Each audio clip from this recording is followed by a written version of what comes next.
Moin Moin zusammen! Herzlich willkommen zu unserem neuen Video aus Kapstadt.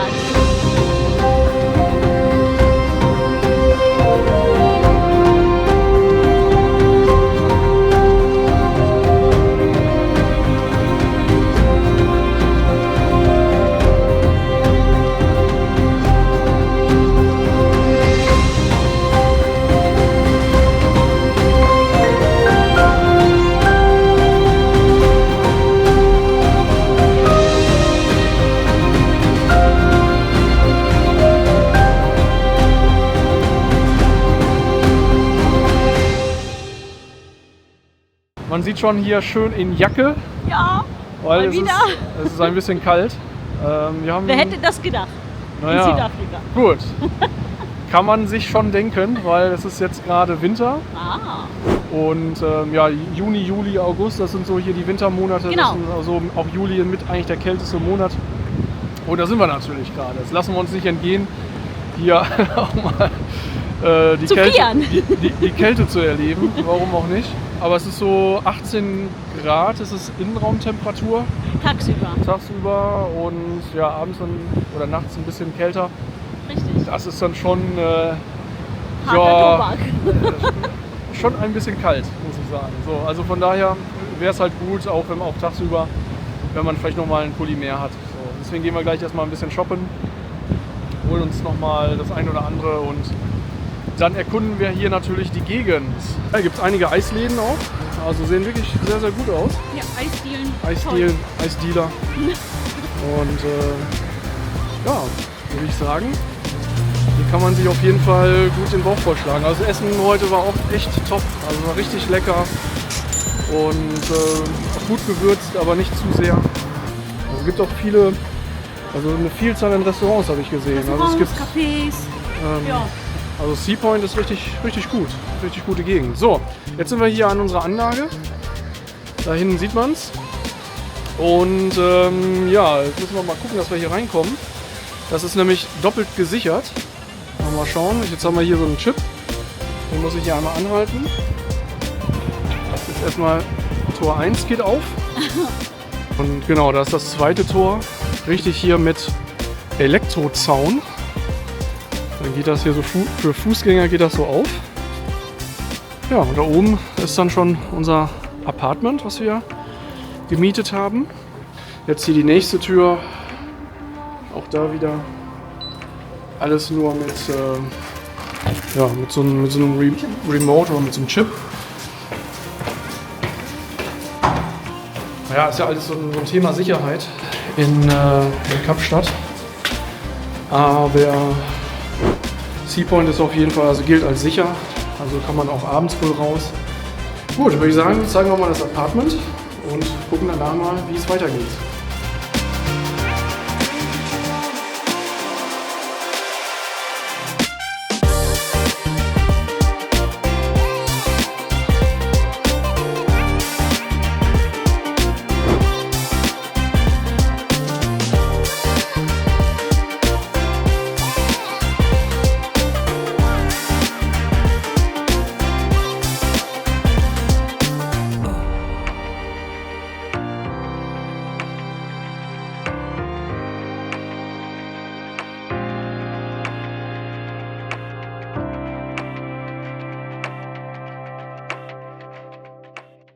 Das Eis ist verspeist. War ja auch nur eine kleine Portion. Genau, nur 3 Kügelchen. Ja, Apartment habt ihr gesehen. 80 € haben wir jetzt bezahlt pro Nacht. Ja, ist natürlich schon viel oder ich sag mal, für unser Budget ist es schon hoch, aber man bekommt auch viel dafür, finde ich.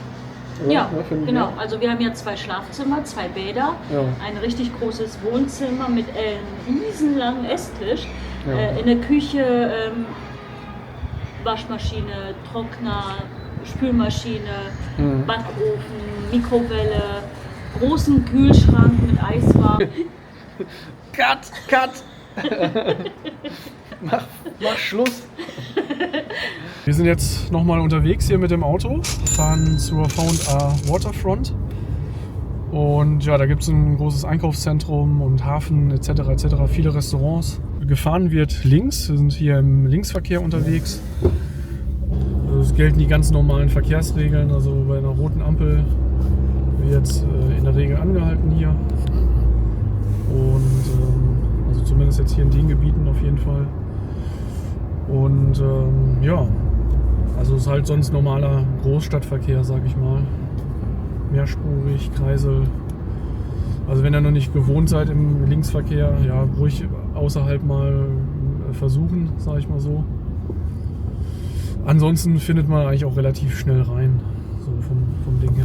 Also wir sind angekommen, haben geparkt. Ja, wir sind jetzt hier genau in der V&A Waterfront. Stehen hier direkt in Front des Cape Wheel, also das Riesenrad. Sehr beeindruckend. Und auch wirklich schöne Gebäude hier.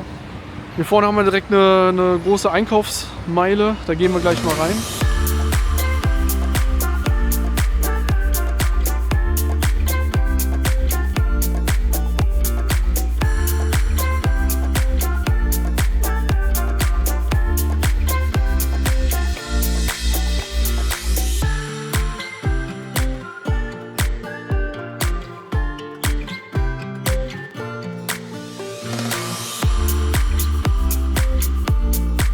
Schön, wenn man hier durchgeht. Auf der anderen Seite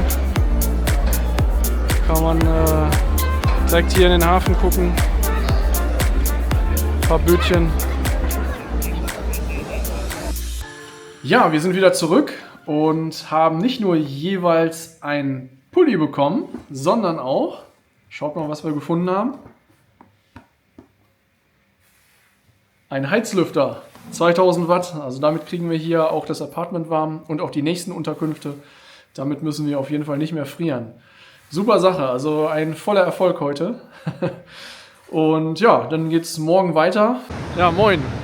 Wir sind jetzt heute aufgebrochen und zwar in Richtung Kap der Guten Hoffnung und gern Boulders Beach auch sehen mit den Pinguinen. Und ja, da kommt man vorbei, und zwar am Chapman's Peak Drive, auch eine sehr, sehr schöne Küstenstraße. Das Wetter heute ist jetzt nicht ganz optimal, zumindest jetzt noch nicht. Aber ja, wir hoffen mal, dass es noch schöner wird und dass wir trotzdem was Schönes zu sehen kriegen. Wir sind voller Hoffnung aufgebrochen in Richtung Kap der Guten Hoffnung. Jawohl!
Wir sind die Route gefahren, Chapman's Peak Drive, also sehr, sehr schön, wie ihr gesehen habt. Und wir sind jetzt hier angekommen an der Pinguin-Kolonie, und zwar Boulders Beach. Ja, da gucken wir mal, ob sich das lohnt oder nicht. Also es gibt ja mehrere Spots an der Küste, wo man Pinguine sehen kann. Jetzt gucken wir mal, hier ist ein bisschen kommerzieller, glaube ich. Wir schauen mal, ob das was ist.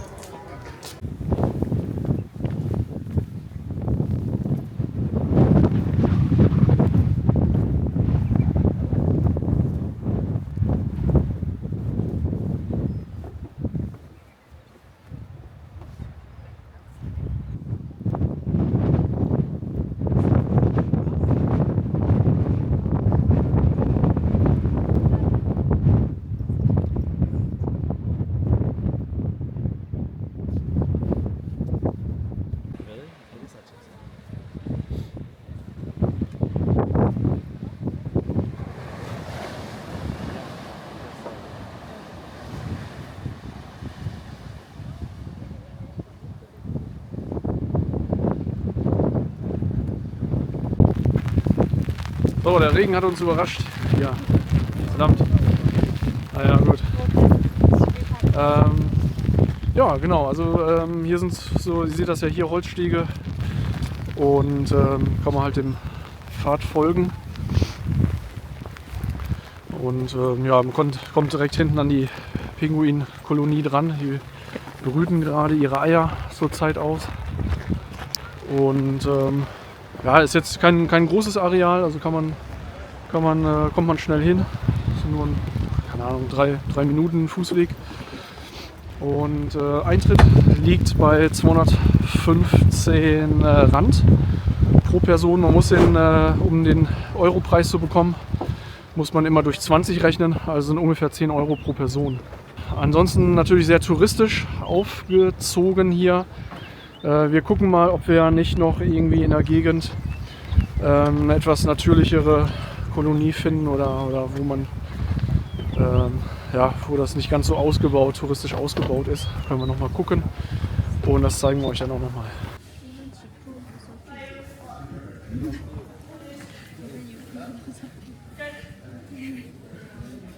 Ich muss auch auf Klo.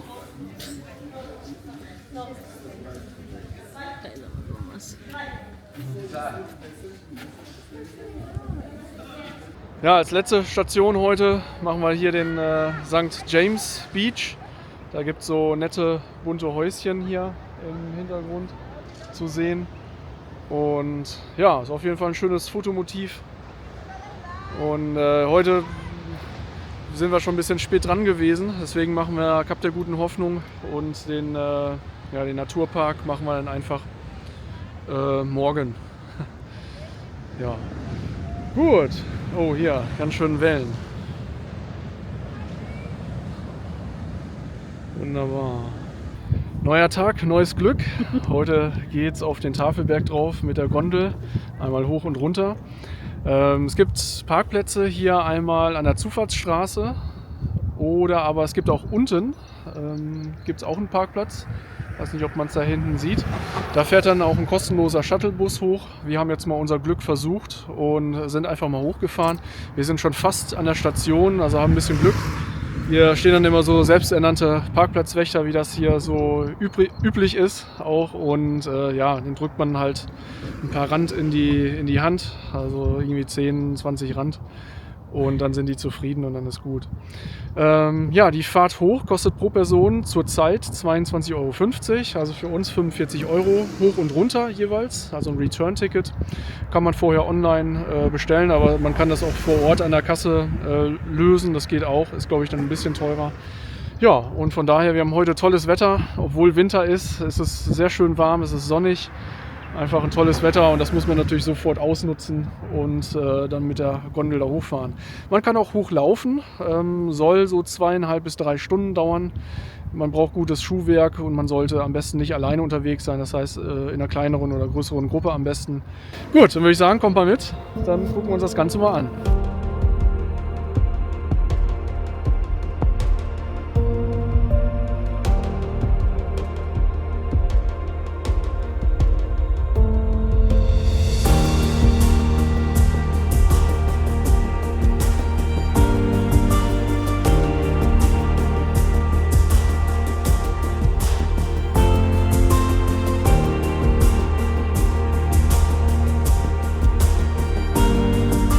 Wir haben es hochgeschafft.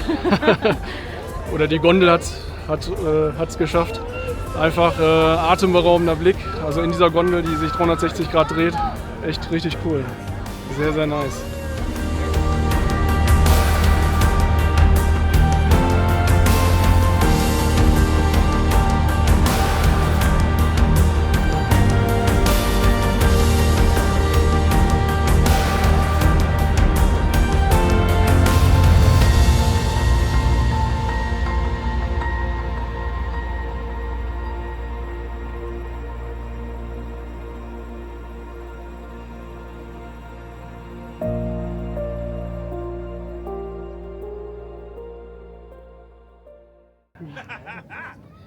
No way. Always.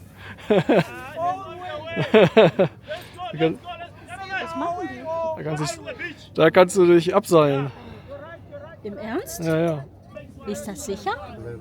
50-50. Würdet ihr euch da unten abseilen? Also das ist schon krass. Also wenn man hier mal runter guckt, also nichts, wenn man Höhenangst hat. Also das ist richtig heftig.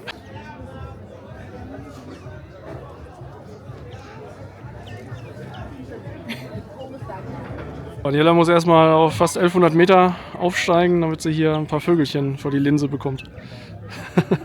Ja, hier oben gibt es auch Versorgungsmöglichkeiten. Also Bar, Bistro, kannst du was essen und Toiletten gibt es hier. Genau, so sieht das Ganze dann hier aus. Schöner Ausblick inklusive. Ja, wir sind jetzt wieder runter gegondelt. Wir waren so, kann man sagen, so 1,5 Stunden oben, denke ich mal, Ja. so circa. Man kann aber mit Sicherheit auch mehr Zeit dafür bringen, Ja. wenn man da jetzt auch noch was isst und so. Ja, ja, auf jeden Fall. Spontanes Feedback Kann man machen. kann man machen, ne? Ist schön da. Auf jeden Fall. Toller Ausblick und es Atemberaubend. gibt schöne Stellen, Spots, wo es auch schön still ist und man kann auch die Tierchen beobachten. Ja. Und nicht einen, also alle, ob jung oder alt, alle waren begeistert von der Aussicht. Also nicht einen gehört, der gesagt hat, ist nicht gut. Also von daher definitiv machen. Also das ist, sollte auf jeden Fall auf der Bucketlist stehen, wenn man hier ist und Ja. oder auf der To-Do-List. Ja, also das ist auf jeden Fall sehr, sehr cool. Sehr schön. Und preislich geht es eigentlich auch noch 22,50 pro Person Ja. für hoch und runter. Wie Ja. gesagt, man kann sich ja Geld sparen, wenn man körperlich ein bisschen fitter ist. Aber ja, Aber es ist schon ein Erlebnis mit so einer Cablebahn, die so Auf jeden rundum dreht und genau. Auf Ja. jeden Fall sehr cool. Schön, jetzt gucken wir, dass wir es zu futtern kriegen und gucken mal weiter. Wir haben einen guten Spot zum Essen gefunden. Ein schönes Restaurant, so ein bisschen im, ja, was ist das, so ein Gartenhaus-Stil, ne? ja, Das ist eigentlich so ganz Gewächshaus. Gewächshausmäßig. Im Hintergrund sehen wir die Meisterschaften, ne? von Rugby. Die Springboks spielen. Genau. Aber wir haben lecker Essen bekommen. Ja. Hier einmal Linguine und einmal Burger. Sehr gut. Hey. Also lassen wir es uns schmecken. Zum Ende des Tages haben wir jetzt hier nochmal einen schönen Sonnenuntergang. Das rundet den schönen Tag nochmal ab. Ja, jetzt sind wir aktuell hier gerade am Cape Point oder im Nationalpark Cape Point. Hier ist das Kap der Guten Hoffnung. Hier gibt es auch 2 schöne Leuchttürme zu sehen und einfach grandiose Natur. Es ist einfach unglaublich. Richtig, richtig schön. Wir blenden natürlich gleich nochmal ein paar Videos ein. Einfach, haben natürlich heute auch wieder herrliches Wetter und einfach toll. Ja, der Eintrittspreis liegt bei 455 Rand pro Person, wenn man wenn man international ist sozusagen, also wenn man keinen südafrikanischen Pass hat. Gezahlt wird dann am Eingang sozusagen oder an der Einfahrt. Das sind dann einige Kilometer noch, also bis zu diesem Punkt hier unten, also bis zum Kap der Guten Hoffnung sind es dann so etwa etwas über 10 Kilometer, also ich glaube 13 Kilometer dann nochmal. Das ist ein sehr, sehr weitläufiger Park.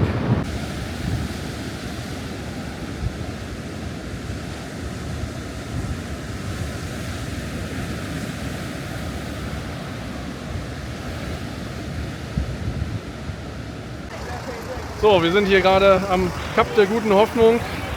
Das ist nicht der südlichste Punkt, aber der südwestlichste Punkt. Und man sieht hier hinten die Schilder, also ein berühmtes Fotomotiv, deswegen steht man hier auch ein bisschen Schlange. Hier ist direkt ein Parkplatz dran und ja, kann man gut parken. Wir haben direkt hier vorne vorparken können, kommen natürlich auch Busse an. Ja, wirklich auch sehr schön, auch von der Gegend her, wir können das mal zeigen. Ganz hinten zum Beispiel, da sind noch irgendwie so, weiß ich nicht, was sind das, Seelöwen oder so, die da hinten auf dem Felsen sind. Und Möwen natürlich, die hier ihr Unwesen treiben. Also wirklich schöner Punkt.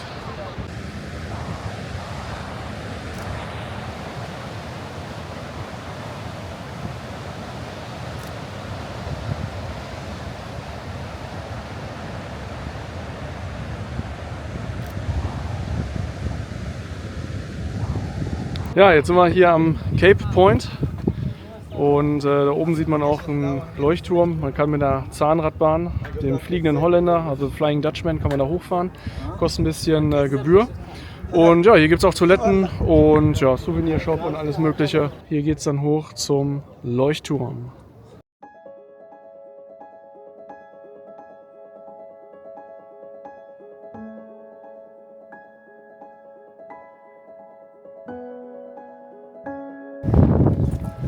Einfach tolle Aussicht hier. Ja, da hinten sieht man, kann man jetzt gerade nicht sehen, aber hinter diesem Berg ist das Kap der Guten Hoffnung. Und dahinter befindet sich auch noch so ein schöner Sandstrand. Auch wirklich toll. Und dann kann man von Cape Point hier sozusagen, von diesem Punkt, oder unten besser gesagt, von da unten, wo der Parkplatz ist, kann man dann da 1,5 Stunden kann man dann darüber wandern, wenn man möchte. Und kommt dann eben am Kap der Guten Hoffnung raus. Gut, also ein paar Meter noch, da sind wir.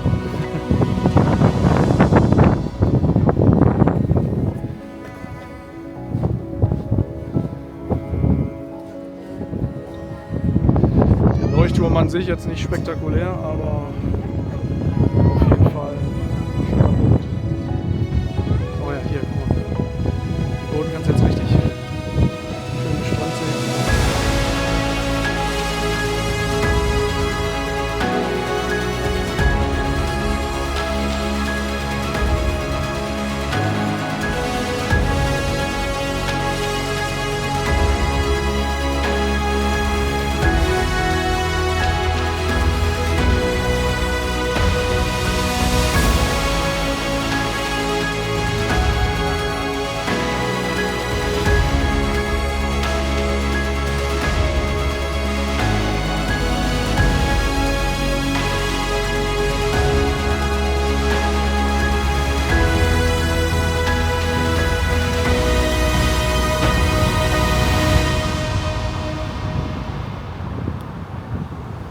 Ja, wir haben jetzt ein paar Tage in Kapstadt verbracht. Das waren unsere Spots, die wir besucht haben. Man kann mit Sicherheit auch noch viel mehr hier unternehmen, wie zum Beispiel die Robben Islands. Ne? Ja, genau. Das ist die Gefängnisinsel, wo Nelson Mandela auch inhaftiert war. Es gibt zum Beispiel das Apartheid-Museum. Dann kann man geführte Township-Touren machen. Ja, das waren jetzt erstmal auf jeden Fall in diesem Video unsere ersten Eindrücke, so wie wir hier angekommen sind in Kapstadt. Grundsätzlich würden wir schon sagen, so 4-5 Tage kann man hier wunderbar, also locker easy verbringen, Ja. ohne dass es langweilig wird. Ja. Und ja, aber gerne natürlich auch mehr. Aber für uns geht's weiter. Genau, unser nächstes Abenteuer wartet schon. Wir sind sehr gespannt und aufgeregt. Wir freuen uns riesig. Ihr dürft auch gespannt sein, wenn wir nächste Woche bei dem ältesten Volk der Welt sind, bei den San. Genau, das ist auch gar nicht so weit entfernt hier von Kapstadt, nur ich glaube etwas über 1 Stunde. Und es wird bestimmt sehr, sehr interessant. Also nächste Woche unbedingt wieder einschalten. Ansonsten, ja, sagen wir natürlich vielen herzlichen Dank, dass ihr bis zum Ende geschaut habt. Ja. Und ja, alles Gute, bleibt gesund, bis nächste Woche. Ciao.